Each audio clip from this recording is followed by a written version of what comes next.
સમગ્ર ભારતમાં અત્યારે તો ઠંડીનો એક માહોલ છે, પરંતુ ગ્લોબલ વોર્મિંગના કારણે અત્યારે ઠંડીનો માહોલ ક્યાંય કરતાં ક્યાંય જોવા મળી નથી રહ્યો. પરંતુ ગુજરાતની જો રાજનીતિની વાતચીત કરવામાં આવે તો ગુજરાતની રાજનીતિમાં ફરીથી એક ગરમાવો આવ્યો છે.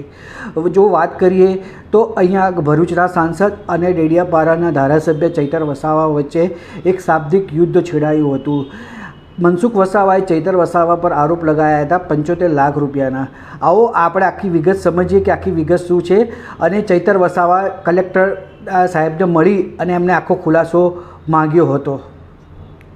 મારા વતી સાંસદને અહીંયા બોલાવ્યા હતા અને નીલરાવને બોલાવ્યા હતા અને આપે એવું કીધું છે કે ચૈતરભાઈ 1.5 કરોડ માગતા હતા, પણ માંડ 75 લાખમાં પૈતું છે અને એમને 75 લાખ રૂપિયા આપણે આપવાના થાય છે. ત્યારે સાંસદે એવું કીધું કે ના ભાઈ, આપણે 1 રૂપિયો આપવાનો થતો નથી.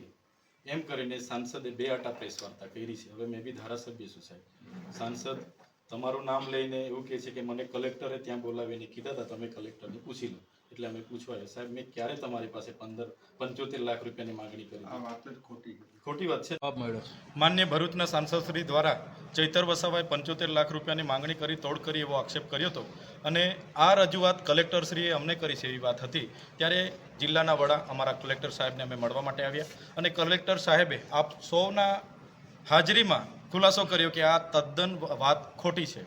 એટલે મનસુખભાઈને મારે વિનંતી છે, જે મુદ્દો એ વડાપ્રધાનશ્રીના ડેડિયાપાડા કાર્યક્રમના ખર્ચાનો છે, તો એની જ માહિતી રાખો ને. તમે આવા પાયા વિહોણા એક સાંસદ તરીકે મારા પર આક્ષેપ કરો, મારી રાજકીય કારકિર્દી, મારી શાખને તમે નુકસાન કરવાનું કામ કરો, એ વ્યાજબી નથી.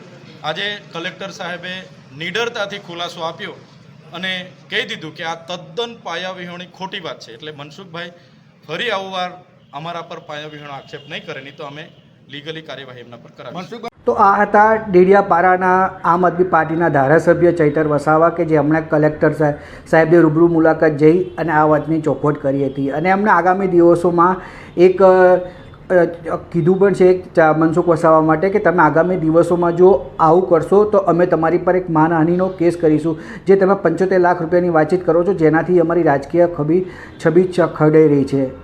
આગળ જો તમે આવા નિવેદનો કરશો તો અમે તમારી પર માનહાનિનો દાવો કેસ કરીશું. જો તમને અમારી આ ચેનલ પસંદ આવતી હોય તો તમે એને લાઇક કરો, શેર કરો, સબસ્ક્રાઈબ કરો. જો તમે અમારા આ અહેવાલને ફેસબુક પર જોઈ રહ્યા છો, ફેસબુક પેજને ફોલો કરો. ઇન્સ્ટાગ્રામ પર જોયો તો ઇન્સ્ટાગ્રામના પેજને અમારે ફોલો કરો.